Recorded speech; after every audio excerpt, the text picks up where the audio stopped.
Habitamos el área sísmica más activa del planeta, así que ya saben, debemos estar preparados por lo que pueda ocurrir. Los dioses del Olimpo calmaron al parecer las feroces tormentas económicas que azotaron Grecia en los últimos meses, con el fin de evitar una tragedia y el país no se aleje de la eurozona y caiga en bancarrota. Sus funcionarios llegaron al fin a un acuerdo de rescate con sus acreedores internacionales y a lo largo de 3 años desembolsarían aproximadamente 85 millones de euros para que Grecia empiece a pagar sus deudas. ¿Y qué tiene que ver eso con nosotros? Bueno, si vamos a hablar de deudas, ¿cuánto le debemos a Grecia solo en el ámbito cultural? El teatro, la arquitectura, la filosofía, la poesía, el arte, la ciencia, el alfabeto, por mencionar algunos temas. Y en el Perú, ¿cuánto hemos heredado de la Grecia clásica? De eso se trata la nota, la herencia de Grecia.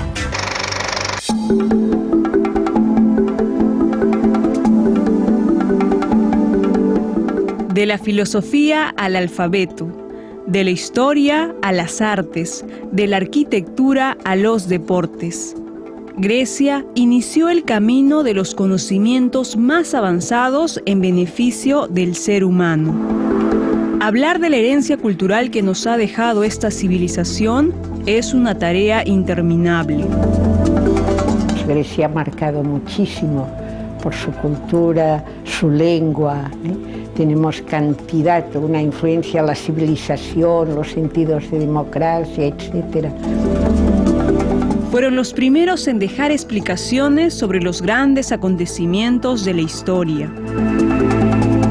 La cultura griega nace como una, digamos, revuelta contra el mito, por decirlo así, ¿no?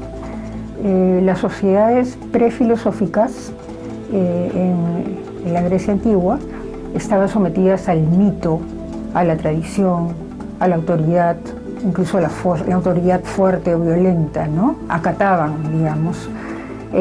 Los filósofos son individuos que empiezan a pensar por sí mismos, ¿no? Empiezan a reivindicar la capacidad de usar la propia razón para cuestionar esos mitos, para cuestionar esa autoridad.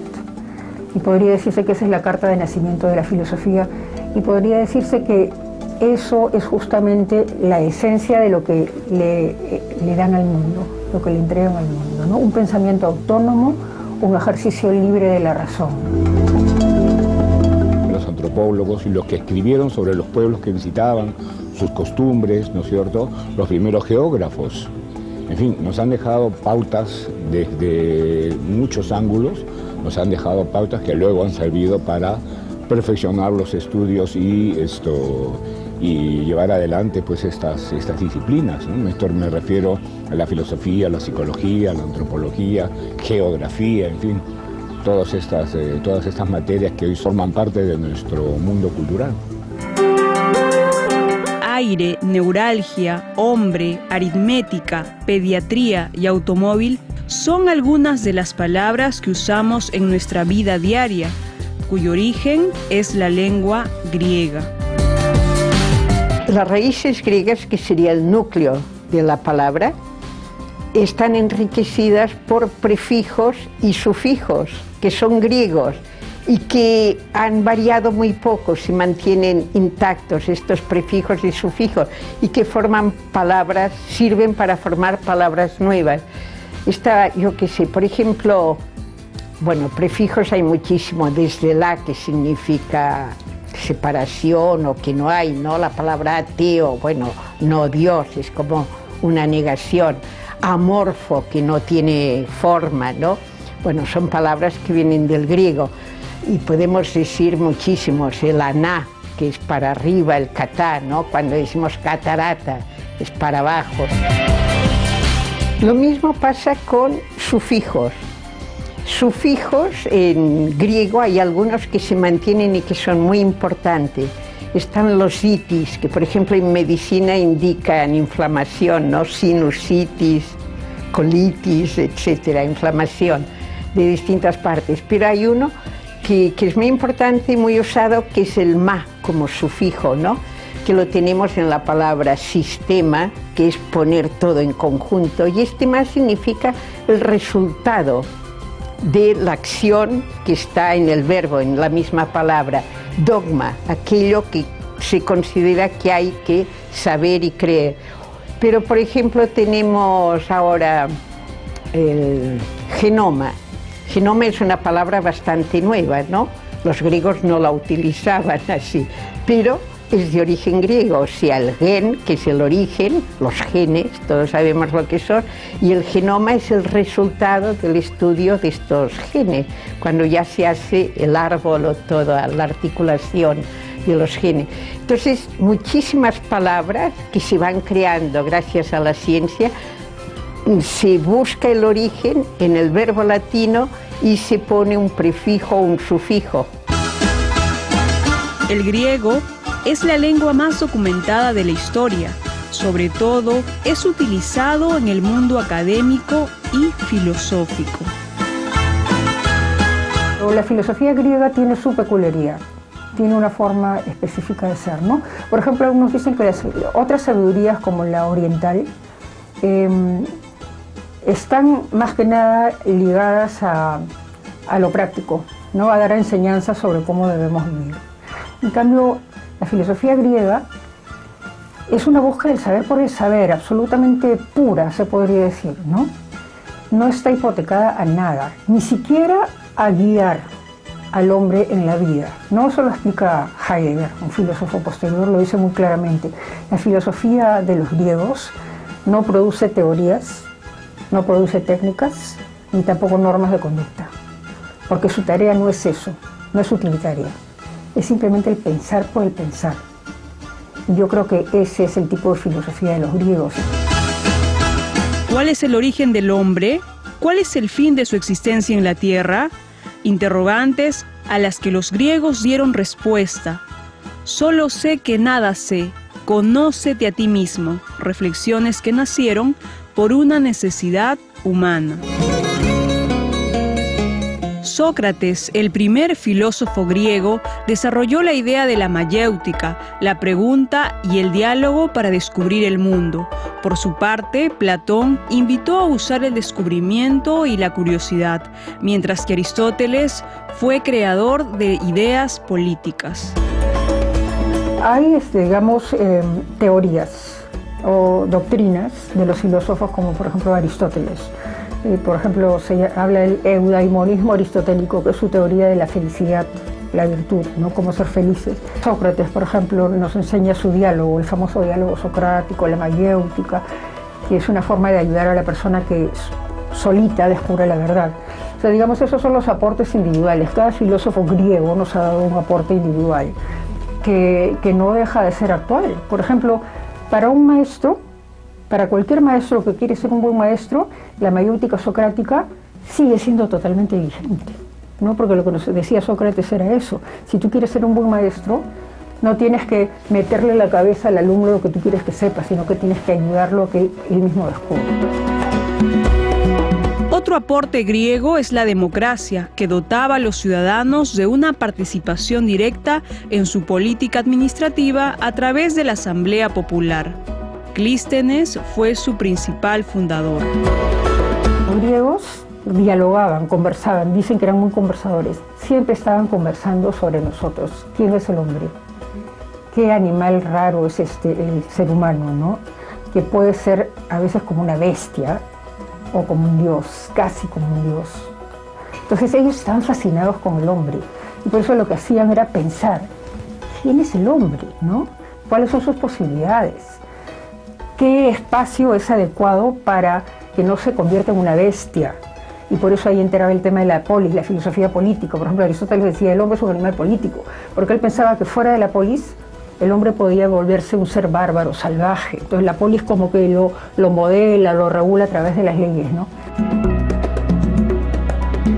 ¿Cómo no olvidar a Ulises, rey de Ítaca, y los avatares que tuvo que pasar para volver a casa? O Aquiles y su enfrentamiento con Agamenón. La Odisea y la Ilíada son las más grandes obras que influyeron en la literatura universal. El esplendor griego como lengua y como cultura, podríamos decir, es el siglo V, IV antes de Cristo. El romano es posterior, 2-1, y en nuestra era, 2 y 1 antes de Cristo y después de Cristo. Pero ¿qué hizo?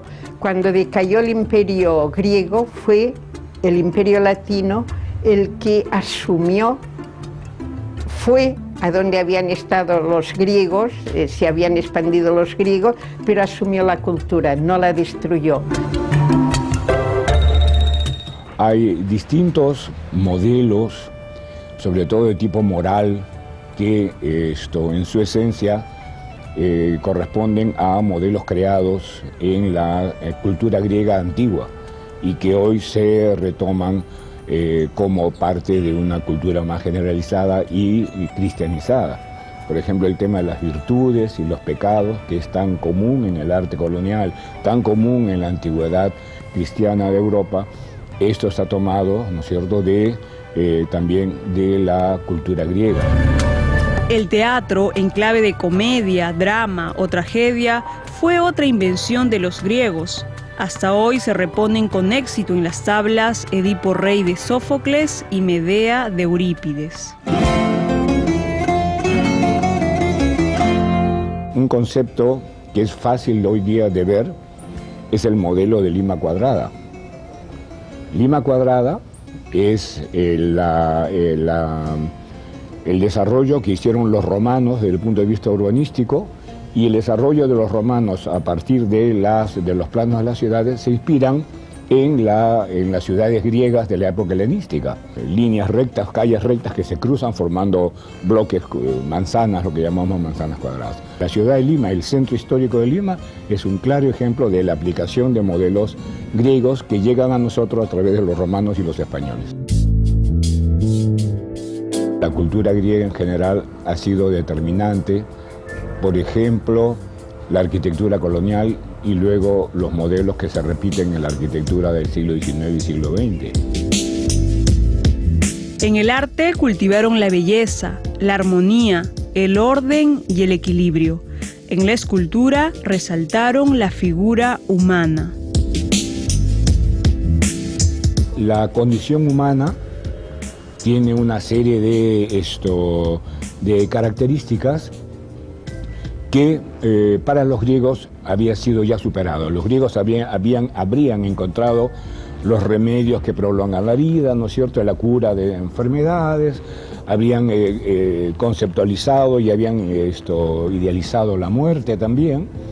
Y entonces la gente del siglo XV en adelante encontró que la edad de oro que ellos habían recibido como parte de su herencia medieval estaba enfocada en los descubrimientos y ensayos científicos de los griegos. Y ellos han tomado esa cultura griega con diferentes matices a lo largo del siglo XVI, a lo largo del siglo XVIII y en el siglo XIX. Entre los años 776 a.C. y 393 después de Cristo, Olimpia se convertía en escenario de los deportes más exigentes. Desde aquella época, cada 4 años en el mundo se realizan los Juegos Olímpicos, competencias deportivas con más de 200 naciones participantes. Ya lo decía Goethe, Grecia es para la humanidad lo que es el corazón y la mente para el humano. Gracias, Grecia, por toda la herencia que hasta hoy nos mantiene vivos con sus grandes creaciones.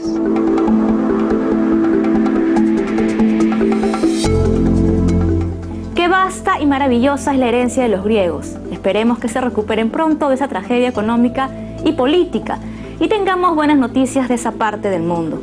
Ahora nos vamos a una pausa y regresamos con Augusto Higa.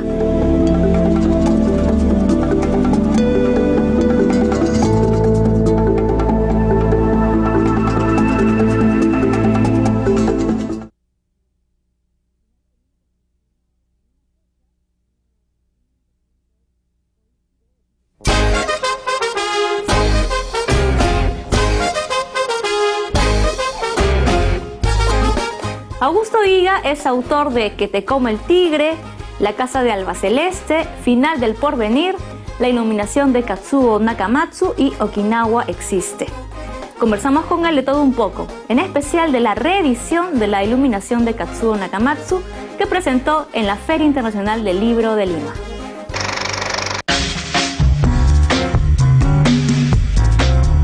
¿Qué significa ser un escritor Nisei?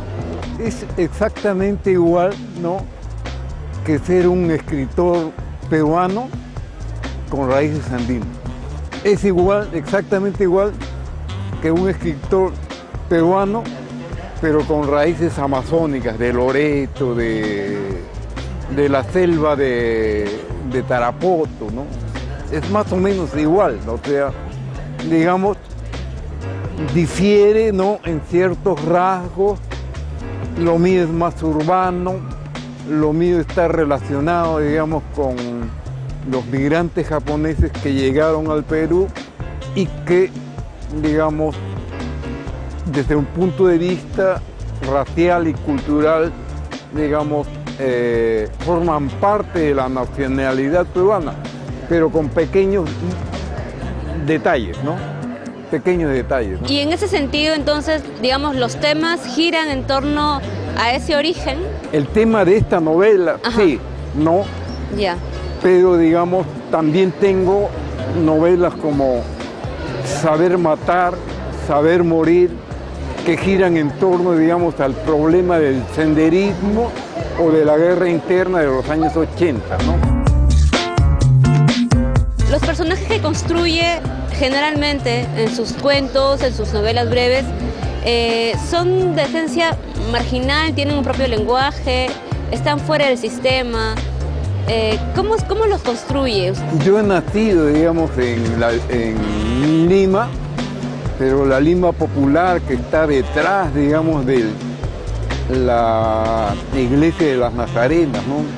Por ahí, por Huancavelica, por, digamos, Angaray, ¿no? Esa Lima vieja, ahí he nacido yo y yo conozco más o menos eso, ¿no? O sea, ahora ya es una zona peligrosa, de fumones, de pequeños ladrones, ¿no? Lo mismo me ocurre, digamos, en el caso del Porvenir, ¿no? O sea, yo después me fui a vivir ahí y bueno, ahí he conocido La Victoria, La Parada, Gamarra. Entonces, más o menos ese es mi mundo, ¿no? Y efectivamente, digamos, ¿no?, mi tendencia es, digamos, con personajes de estos barrios, ¿no?, bastantes marginales, ¿no? Digamos que les da a usted voz. Lo que ocurre es que para trasladarlo al mundo literario, tú tienes, digamos, que estilizar a esos muchachos. O sea, los tipos asaltantes, los drogadictos, los vagabundos, los que venden en el mercado, los que se la buscan en la parada, ¿no? Eso es más o menos, pero no es exactamente que yo le dé una voz, sino más bien, digamos, ¿no?, pretendo reflejar en el mundo en que yo viví, ¿no? Y dentro de ese mundo que yo viví, también se ubican, digamos, los personajes como Katsuo Nakamatsu.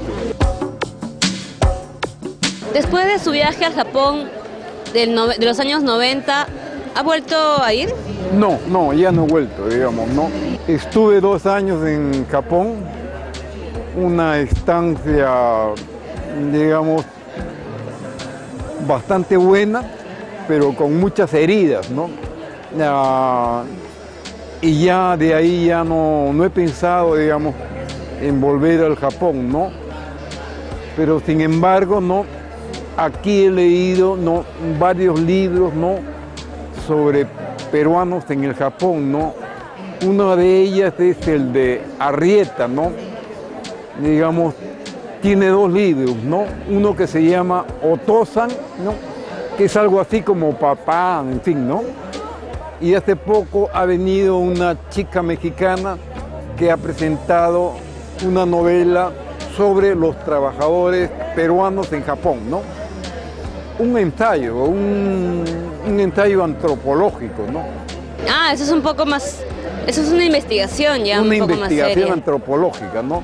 Ella se llama Melgar Tizot Dain, ¿no? ¿Y se parece en algo al Japón que usted conoció? Sí, refleja buena parte, digamos, de las zonas por la cual yo anduve, ¿no?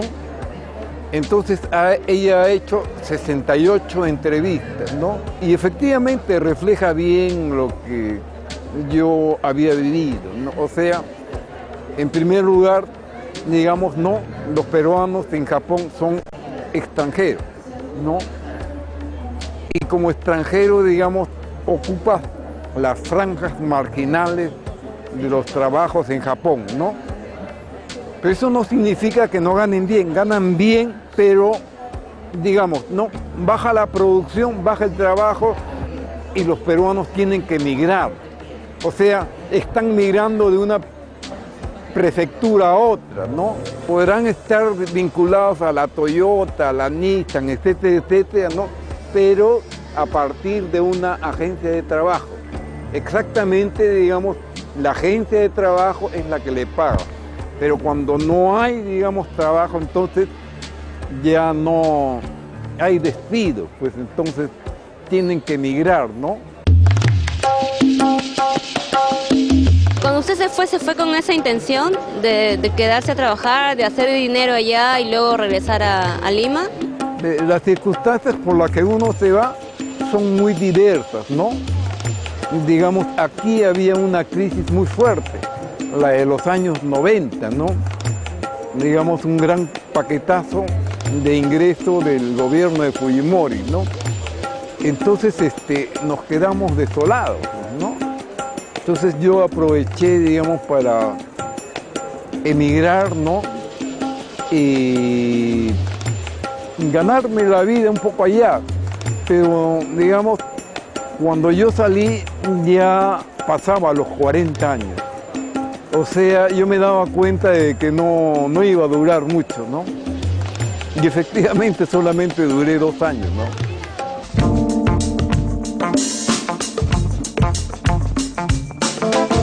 ¿Qué hace que haya habido una En reedición? primer lugar, digamos, no, hay una presentación donde interpreta bastante bien a este personaje Katsuo Nakamatsu, ¿no? Y de relancina, digamos, no, me ubica dentro de los escritores peruanos, ¿no? Y por otro lado, digamos, hay, digamos, un estudio complementario, ¿no? Más anecdótico de Miguel Ángel Vallejo, ¿no? Hay también documentos, está como su carnet de identidad. Ese es el COSECI. Este es el equivalente a lo que sería aquí, ¿no? Una partida de nacimiento, partida de defunción y partida de matrimonio. No todo en un solo lugar. Pero este documento es el de mi padre, en donde, digamos, dice, digamos, que ha tenido, ¿no? Tales y cuales hijos, se ha casado con tal mujer, ¿no? Y allí yo no figuro en la medida en que cuando yo nací, aquí no había embajada japonesa, pues. Era la época de la guerra y entonces yo no figuro, ¿no? Si hubiese figurado, ¿no? Yo sería ciudadano japonés. Y otra sería la historia. Y otra sería la historia, ¿no? Ok, muchas gracias. Ok.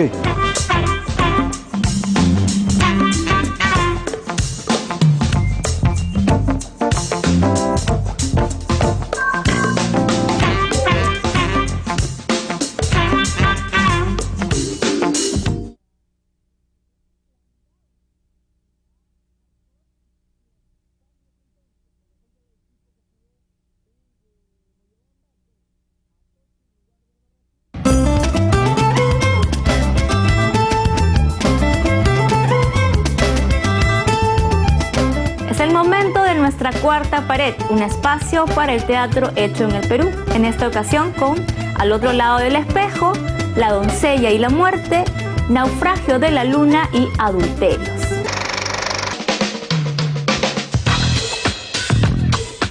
Amanda. Amada Amanda, eres como un sueño. Eres mi sueño.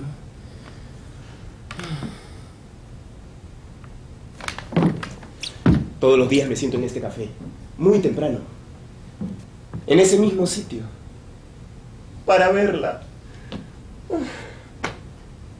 Ella trabaja aquí. Lo único que le digo es, un café americano, por favor. Y antes de que se vaya a la cocina, añado, cargado.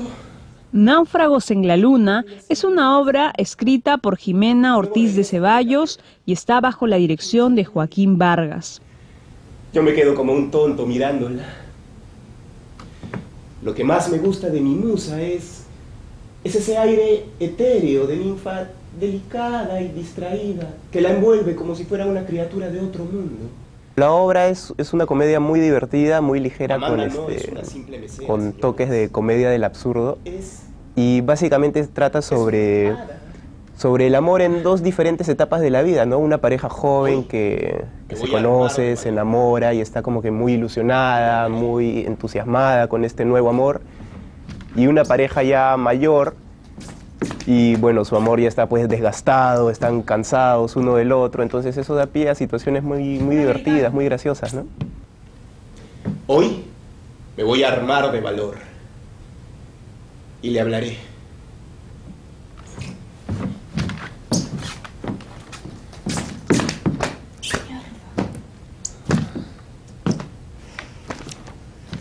Un americano. Cargado.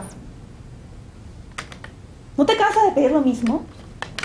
Bueno, yo soy Amanda, es una chica humilde que trabaja de azafata, pero su sueño es cantar, poder vivir solamente de la música, de las canciones que hace.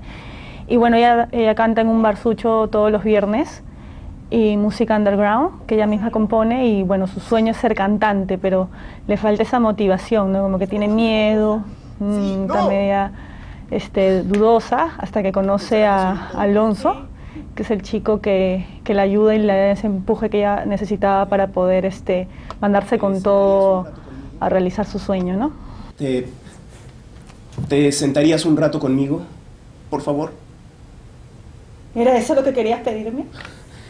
Hace tiempo que quería hacerlo, pero no me atrevía. Te traigo tu café y me siento un rato contigo, ¿ok? Porque solo te he dicho que sé el problemón en que se te viene y no me gustaría estar en tus zapatos. ¿Por qué lo dices? ¿El Empire State? No, todo va a ir bien. He ensayado en la ducha lo que voy a decir. Durante hora y media. Sé palabra por palabra de lo que voy a decir. Así que vete.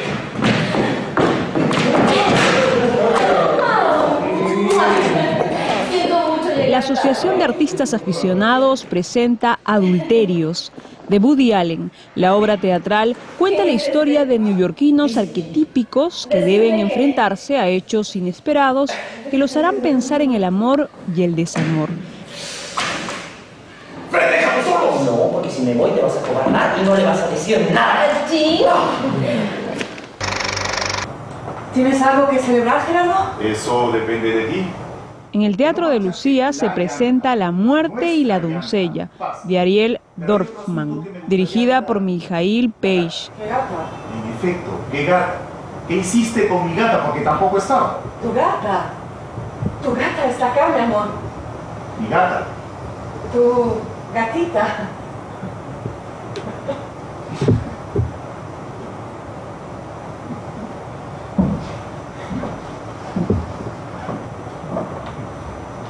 Es la obra chilena más representada alrededor del mundo y en 1994 se realizó una versión fílmica dirigida por Roman Polanski. La obra trata de una mujer que espera a su marido retorne a su hogar. La dictadura que ha plagado a su patria acaba de caer y el futuro es incierto y fluido. Durante los próximos 24 horas, aquella mujer, oprimida por un secreto que solamente comparte con el hombre que ama, tendrá que enfrentar los rescoldos de ese miedo. Tendrá que enjuiciar en su living al doctor que ella acusa de haberla torturado y violado 17 años antes. De ahí me quedé, sin gata y sin llanta en medio de la carretera. Paulina, yo no sé si tu linda cabeza puede darse cuenta de lo importante. Mi linda cabeza sabía que ibas a encontrar a alguien que te ayudara.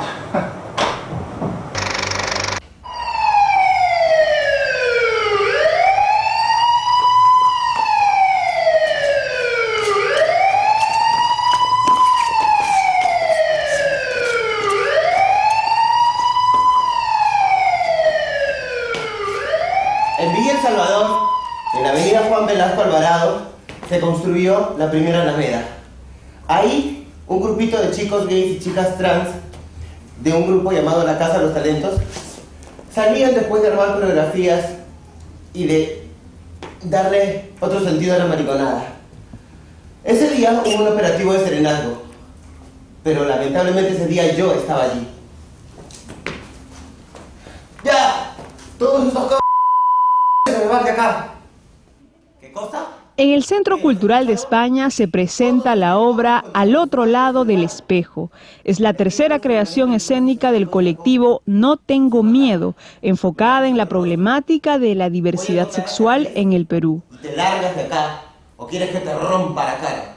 A ver pues, pégame. Si ustedes hubieran estado en ese momento, no se sabe de dónde... Ellas no son actrices, sin embargo, tienen la valentía y el coraje y las ganas y la motivación de estar aquí, no solo por un compromiso con el teatro, sino sobre todo con su población, con la población LGTBI. Y justamente lo que te permite esta obra y lo que uno ve es esas historias que están detrás de la vida cotidiana de personas que por ser diferentes son muchas veces discriminadas, muchas veces agredidas, y por lo tanto que no pueden tener una vida plena por cómo la sociedad las percibe, ¿no? Un sábado hubo una batida a medianoche. Se las llevaron todas en el portatropa. En la comisaría le quitaron su plata. Le dijeron que se quiten la ropa. Ahí alguien le dice, ya se jodieron, le vamos a cortar el pelo. Nosotros creemos que cualquier persona tiene la posibilidad de subir a un escenario y compartir sus experiencias, en tanto sepa cómo utilizar los recursos que todos tenemos, ¿no? Que es justamente el poder de la comunicación. A través de recursos escénicos, a través de recursos que utilizamos en el teatro, es que articulamos las historias, le damos una estructura y lo ponemos en un teatro. En una semana todas comenzaron a comprarse pelucas. Era algo que nunca iban a poder olvidar. Estas 4 profesionales procedentes del mundo del diseño, el derecho, la música, la educación comunitaria, se encuentran en escena para compartir sus vivencias y temores y sueños como personas trans en Lima. Así como las hiciste nosotras, así te vamos a hacer. No siempre se tiene la oportunidad de poner a los ojos de la gente lo que realmente sucede. No tampoco por hablar solamente de lo social, sino también de entender cómo es el proceso de una mujer trans en la infancia, en la familia, en el colegio, tu proceso de adaptación, tu proceso de transición. Es bastante complejo, ¿no? Entonces, esa oportunidad era perfecta para ponerla en el escenario y contar la historia con mucha franqueza, pero también con un poco de humor. Si tú nunca me has querido y siempre me has tratado horrible, y ahora que soy feliz... Yo tengo la suerte de tener documentos. Hay muchas chicas trans que no lo tienen. Y si una de ellas es asaltada, es violentada, por el hecho de no poder ejercer su ciudadanía, no puede poner una denuncia, no puede acceder a un servicio de salud, no tienen un CIS, están totalmente desprotegidas. Ser una persona trans en este país es ser casi un sobreviviente. Yo me siento con toda la conchudez del mundo en la banca de esa Alameda. Vienen y le piden documentos a los de la banca del frente, a los de la banca de atrás. Se acercan a nosotros, solo nos piden el DNI, se dan la vuelta y se van. Frente al público, ellas confrontan aquello que una gran parte de la sociedad no entiende, censura y niega. Con valentía, humor y sensibilidad, ellas quiebran moldes y prejuicios, atreviéndose a ser la persona que siempre sintieron, al otro lado del espejo. Recibían llamadas y visitas insultantes. Decían, tu hijo es un tu hijo es un travesti. Mi papá decidió cortar con esas amistades diciéndoles, mi hijo tiene 3 para hacer lo que hace. Vamos a la pausa y volveremos con la parte final del programa.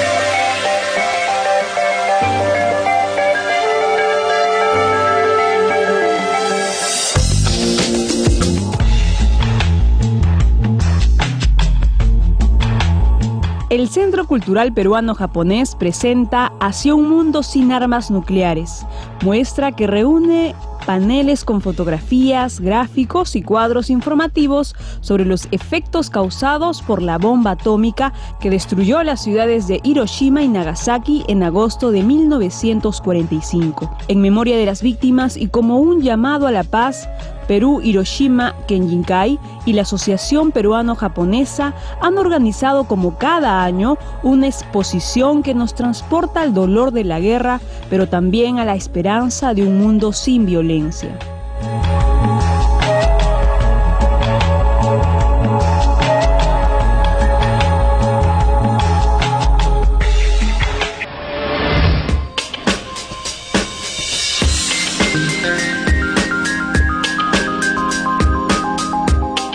La Alianza Francesa de Lima presenta la exposición fotográfica Profesiones del Mundo.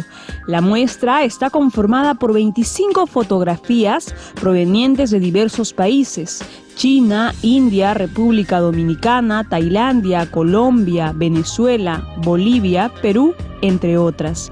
De esta manera se revela a hombres y mujeres dentro de la amplia diversidad de profesiones que existe en el mundo, tanto en la belleza como en la dureza de sus ocupaciones cotidianas.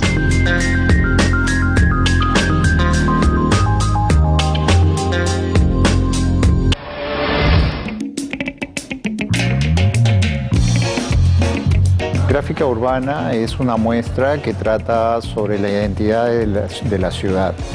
En este caso hemos reunido artistas que trabajan muralismo, graffiti y también diseñadores gráficos que han partido de íconos peruanos como Vallejo, Arguedas, Ribeiro, para hablarnos de nuestra identidad.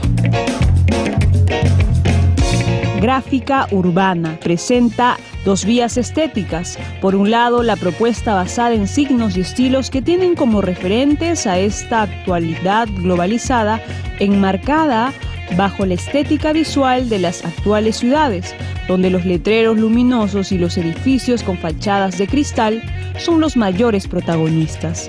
Por otro lado, la corriente que ha sumergido como una respuesta a lo global, suscrita a referentes y o gustos nacionales en el marco de las estéticas populares, como la llamada chicha. Participan en total 10 creadores y 2 colectivos de arte urbano.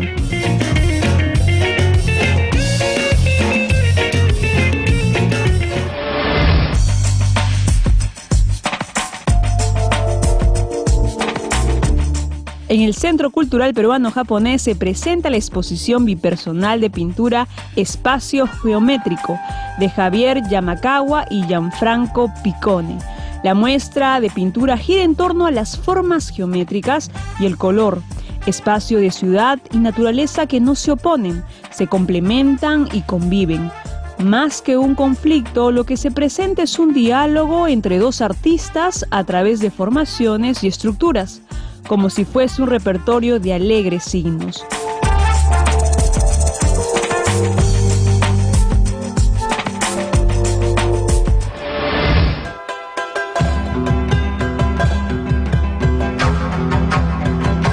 El Instituto Italiano de Cultura presenta Perú tan lejos, tan cerca. Es el último trabajo de Gianni Pignisotto, director de graffiti, fotoperiodista especializado en reportaje social.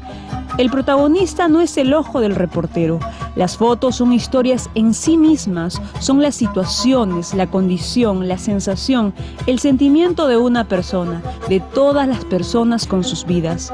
Es la historia de un descubrimiento y de un encuentro con el Perú, país difícil y fascinante, y con los voluntarios de la Operación Mato Grosso, personas que cada día se dedican a la formación de los jóvenes, al cuidado de los ancianos y de los niños, y ayudar a los adultos que viven en la zona Chacas, meta final del viaje, a 3.500 metros en los Andes.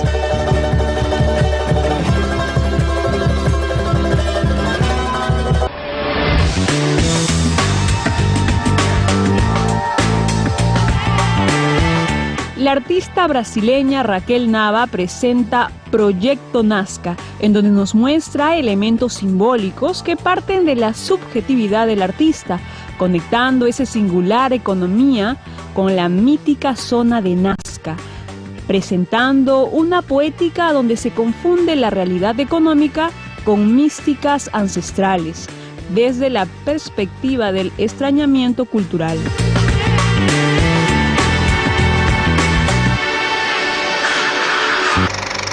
El Isconagua es una lengua amazónica de la familia Pano y está en peligro de extinción.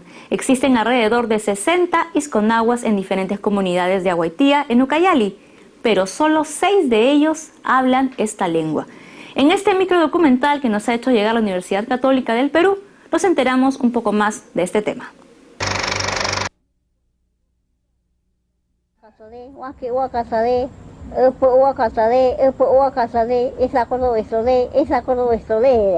Yo le pregunto a mi mamá, ¿qué va a hacer mamita? Digo, arroz igual, dice mi mamá. Arroz igual. ¿Qué vas a hacer? Para tishanqui, dice, plátano asado. Cuando asa yuca, dice, yuca hasta juí. Ya se abra mi mamá. Conocí a una de las señoras por accidente, básicamente porque ella estaba enferma, y entonces nos llamaron y fuimos a visitarla y fuimos con la idea de que era una mujer shipiba. Y cuando empezamos a conversar con ella nos dijo que ella hablaba Isconagua. Yo le dije, bueno, yo voy a volver a trabajar contigo cuando tú te recuperes. Entonces empezamos a anotar y a preguntar por nombres y más o menos logramos identificar alrededor de 6 hablantes o algo así, que ella aseguraba que hablaban. Hicimos una lista de alrededor de unas 40, más o menos, personas pertenecientes al pueblo Isconagua, todos desperdigados en distintas zonas de Ucayali, de la zona de Aguaitía. Bueno, esa era la situación, ¿no? Era un pueblo totalmente desarticulado. Los primeros días han sido horribles porque yo sentía que no se podía hacer nada. Entonces yo sentía que el Isconagua en realidad era pues un fantasma, ¿no? Ya están recordando, ya cada vez más me dan versiones isconaguas de la forma shipiba. Empecé a marcar con resaltador las partes que los hablantes de Isconagua me decían, eso es shipibo, ¿no? ¿De ver? ¿Vio? Ajá, sí. De ver, vio.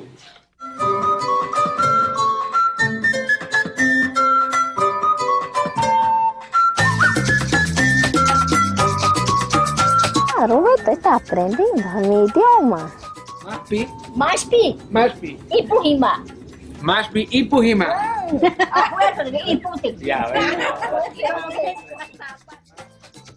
ellos cuentan que más o menos en el año 59 se aproximaron a ellos 2 misioneros americanos y les dijeron, ustedes tienen que salir de donde están. Ellos vivían al pie de un cerro, que es un cerro además hermoso. Vivían desnudos, aislados y de una manera muy tradicional. Calato vivía, bien calato. Calato. Calato. Calato. Calato nomás quería vivir. Maspi. Maspi dice afuera estaba, dice calato. sea que por tu culpa los misioneros los encontraron.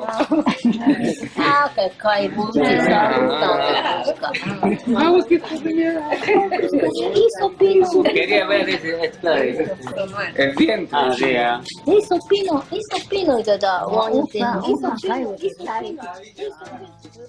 Las lenguas tienen que morir, pero por otro lado ha sido una decisión hecha en un contexto de mucha agresión, ¿no? O sea, los isconahuas eran 5 gatos que los dejaron en una comunidad y nunca regresaron, y ellos no sabían qué hacer, y su estrategia de supervivencia fue hacerse shipibos. Tiene pena, dice, porque ella es viejita, ya va a morir, dice ella, cualquier rato puede morir, dice mi idioma, dice, acaba ya todo, está diciendo. Ahí te va a cantar. Tengo yo que calla pues más que yo que calla pues tengo yo que calla que bữa más này thì calla pues Chiquito más, chiquito más, chiquito. Estamos ante una lengua que nos revela una manera de entender el mundo, de relacionarse con el mundo. Estamos trabajando nombres de animales.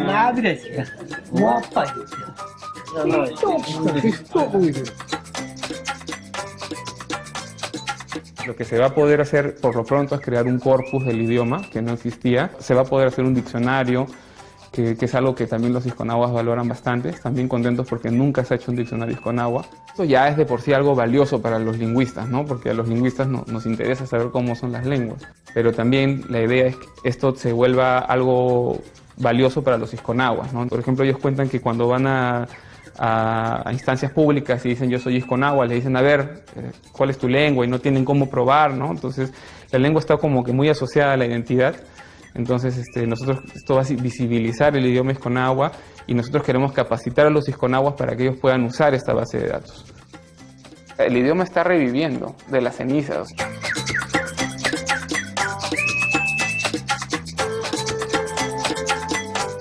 Isconahua soña. Nama tai nato. Isconahua bo nama y yo estoy soñando con isconahua, dice.